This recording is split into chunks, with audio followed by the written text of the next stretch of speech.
We go to the movies to escape. We sit in a dark room surrounded by strangers and agree to believe in a lie. We believe a man can fly. We believe that distant galaxies are just a jump to hyperspace away. We believe in the magic of Hollywood, an intricate illusion crafted by artists and technicians, all working to create a world that feels real, even when it's impossible. We place our trust in the filmmaker, a trust that the danger we see on screen is just that, a trick of light and shadow, a carefully controlled bit of make-believe. But what happens when that trust is broken? What happens when the line between the illusion of danger and the reality of it disappears completely? Tonight, we take you back to a specific time, a specific place, and a specific movie set where the hunger for realism, the drive for a perfect shot, and a cascade of reckless decisions shattered that illusion forever. This isn't just a story about a film that went wrong. It's a story about ambition, negligence, and the very real human cost of creating fantasy. This is the full, heartbreaking story of Twilight Zone, the movie, and the night that 3 lives were extinguished while the cameras kept rolling. To understand the tragedy, you first have to understand the time. The early 1980s were a bombastic, revolutionary period for Hollywood. The era of the blockbuster was in full swing. George Lucas had taken us to a galaxy far, far away. Steven Spielberg made us afraid to go in the water and then made us believe in friendly aliens. Practical effects were king. Filmmaking felt tangible, gritty, and real. If you wanted a car to crash, you crashed a real car. If you wanted a building to explode, you blew up a real building. This wasn't the age of clean digital CGI. It was an era of fire, smoke, and daring physical stunts. It was in this environment that Warner Brothers decided to resurrect a legend, Rod Serling's classic television series, The Twilight Zone. For those who don't know, the original show was a masterpiece of storytelling. It used science fiction, fantasy, and horror not for cheap thrills, but as a vehicle for profound social commentary, exploring human nature, morality, and our deepest fears. The plan for the movie was ambitious, an anthology film. 4 stories for visionary directors. And the lineup was a murderer's row of talent. You had Steven Spielberg, the reigning king of Hollywood. Joe Dante, a master of quirky horror with films like The Howling. George Miller, the Australian madman who had unleashed the visceral action of Mad Max on the world. And leading off the film was John Landis. At 31 years old, John Landis was on top of the world. He had directed 2 of the most successful comedies of all time, Animal House and The Blues Brothers. He was known for his boundless energy, his confidence, and his command of huge, chaotic, and complex scenes. Think of the massive citywide car chase and pile-up in The Blues Brothers. That was Landis. He had a reputation for being a ringmaster, a director who pushed the limits to get the most spectacular shot possible. For his segment of Twilight Zone titled Time Out, Landis wasn't interested in making a comedy. He wanted to do something serious, something gritty, something with a powerful message. And above all, he wanted it to feel real. He had an almost obsessive disdain for what he saw as phony-looking special effects. He wanted the audience to believe the danger on screen, to feel the heat of the explosions, to be utterly convinced. This artistic commitment would become the story's central, tragic flaw. To star in his segment, Landis cast Vic Morrow. Morrow was a true Hollywood veteran. He had a face etched with experience and a tough guy persona honed over decades. Many remembered him from his starring role in the classic 1960s TV series Combat, where he played a hardened army sergeant. He was the consummate professional, an actor known for his intensity and dedication. Now in his 50s, this high-profile film was a chance for a major career resurgence. In Time Out, Morrow played Bill Connor, a character who is the very opposite of a hero. We first meet him in a bar spouting angry racist rhetoric.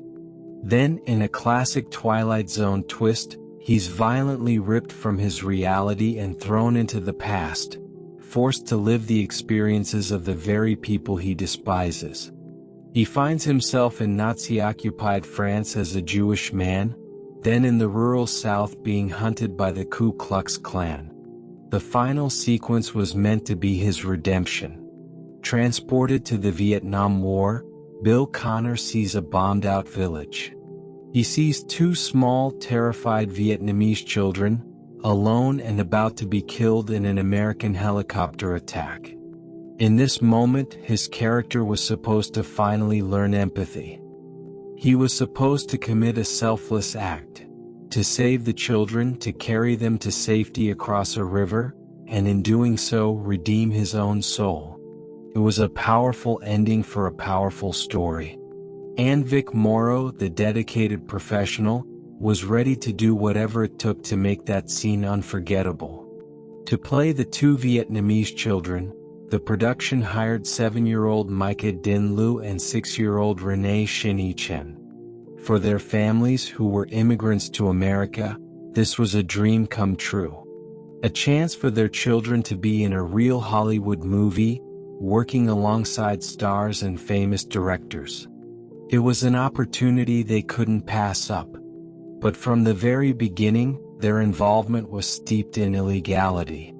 California law strictly prohibited children from working so late at night. It also forbade them from working in close proximity to explosives. The production team, however, was determined to get their shot. Instead of getting the required legal waivers, a process they likely knew would be denied, they decided to bypass the rules entirely. The children were paid in cash off the books.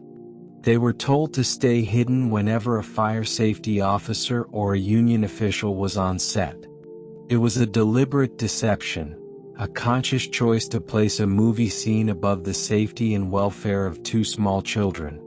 July 23, 1982. Indian Dunes, a sprawling, dusty location north of Los Angeles.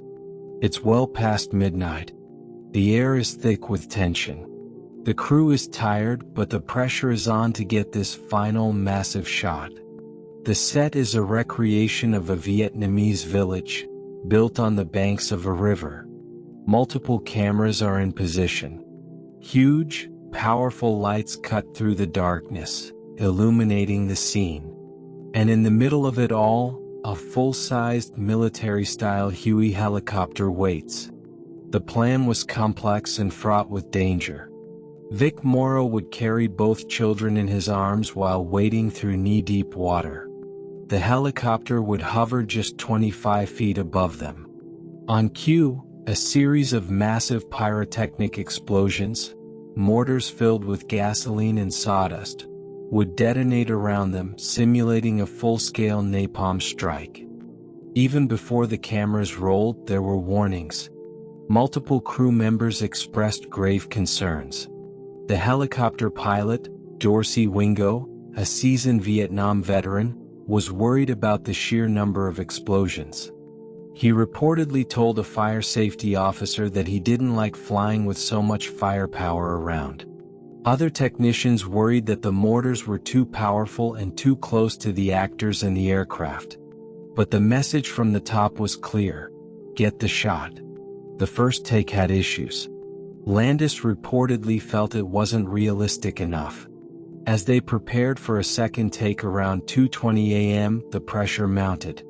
Over a bullhorn, John Landis was heard giving directions, telling the pilot to bring the helicopter down. Lower, lower, lower, he yelled. Then he shouted the fateful word, action.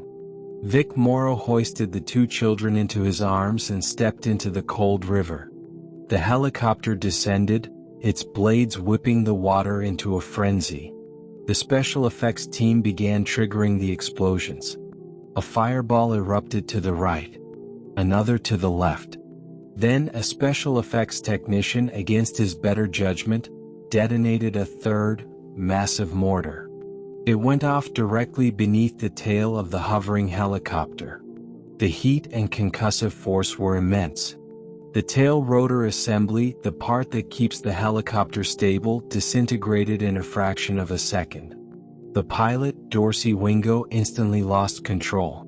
The massive Huey, now a crippled, multi-ton behemoth of spinning metal, pitched forward and began to fall.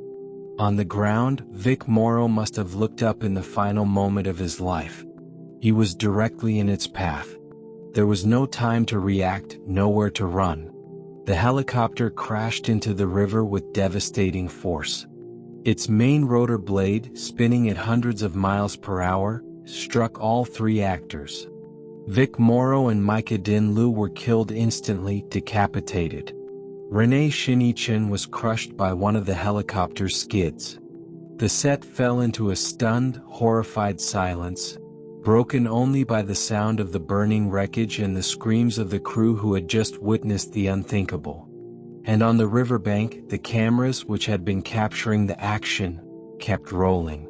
They captured it all. The aftermath was chaos and disbelief.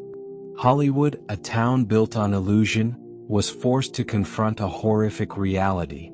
The story wasn't just a tragedy, it was a scandal. Investigations began immediately.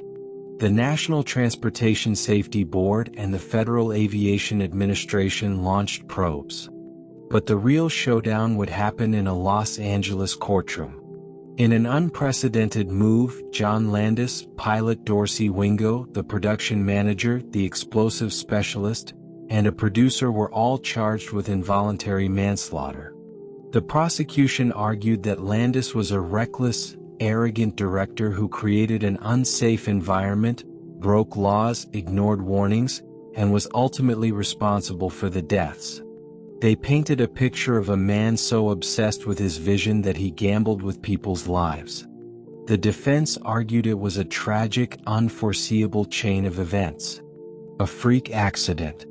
They claimed Landis was the creative mind, but he relied on his team of experts, the pilot and the pyrotechnics crew, to handle the technical side safely. They argued that a piece of debris from one explosion struck the tail rotor, something no one could have predicted. After a grueling and emotional 10-month trial, filled with conflicting testimony from shaken crew members, the verdict came in. Not guilty. All defendants were acquitted on all charges. In the eyes of the criminal law, no one was responsible. The industry and the public were stunned. A sense of outrage rippled through Hollywood. 3 people were dead, laws had been broken, warnings had been ignored, and no one was held accountable. But the tragedy and the trial that followed left a permanent scar on the film industry. It served as a brutal wake-up call.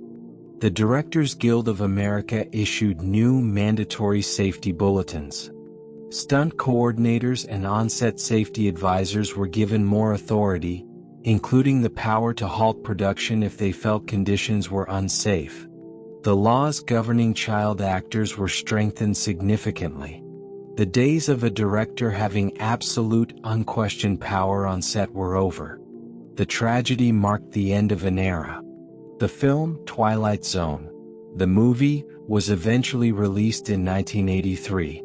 The entire Time Out segment was drastically re-edited. The children were gone.